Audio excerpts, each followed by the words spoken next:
Bonjour les filles. Allez, Salut!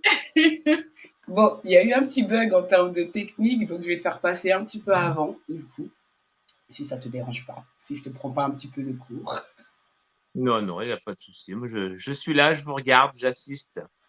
Ah bah super, merci beaucoup. Donc alors, Benoît, il est auteur pour enfants, c'est ça, je ne me trompe pas, Ouais, c'est un petit peu ça, ouais. c'est ça.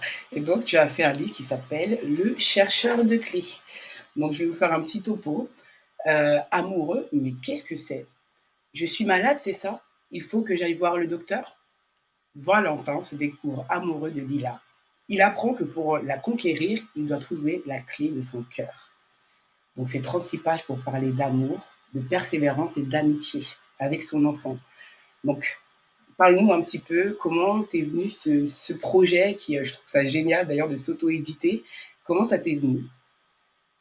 Ouais, c'est ça, c'est tout un programme, c'est pas compliqué. Moi, je j'ai pas mal d'imagination et quasiment tous les soirs, finalement, je j'invente des histoires à mes enfants. Bon, je leur en lis forcément beaucoup et je leur en invente pas mal aussi. Donc, je leur demande des thèmes, des mots-clés et cetera et je les ajoute à mon histoire. Donc, Trop voilà, bien. je peux me retrouver à faire des histoires avec, des je sais pas, des spaghettis, une forêt, un chevalier et une assiette et je brode avec ça. Super. Donc, de temps en temps, c'est pas évident et de temps en temps, j'arrive à Ouais. m'en sortir, à trouver à sortir une petite histoire sympa et c'est vrai qu'à force de leur inventer des histoires, je me suis mis à les écrire. Ma femme m'a forcé un peu à les écrire et puis, je me C'est suis retrouvé génial. devant l'ordinateur, j'ai aligné les mots et puis, j'ai réussi à sortir une ou 2 histoires qui semblaient pas mal et qui donnent envie de se battre un peu pour elles, quoi.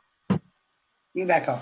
Donc Valentin, le chercheur de clés, c'est celle qui t'a le plus parlé. Comment ça se fait que ce soit elle qui soit développée par rapport à toutes celles que tu as l'air de raconter au quotidien? C'est la première sur le enfin, c'est une des premières sur lesquelles j'ai avancé le plus. C'est un texte qui est pas forcément trop long, mais c'est celle qui était la plus aboutie et avec qui j'ai trouvé une illustratrice aussi également le plus rapidement, quoi et c'est vrai que le C'est ça. message est assez porteur. Et c'est ça. L'illustratrice, pardon, s'appelle Salomé Pont ou Ponte, je ne sais pas si je me trompe. Ouais, c'est Mais en tout ça, cas, ça remonte. ouais, pareil, elle a fait un travail extraordinaire. Elle a une super belle, super beau dessin. Enfin, j'adore comment a été illustré ce livre-là. Et du coup, raconte-nous un peu le parcours de l'auto-édition. Comment, pareil, pourquoi pas le poser chez un éditeur et puis laisser les choses se faire? Pourquoi tu as décidé de l'auto-éditer toi-même, C'est du un coup? parcours comme l'édition, c'est un monde qui est assez dur comme pas mal d'endroits différents, mais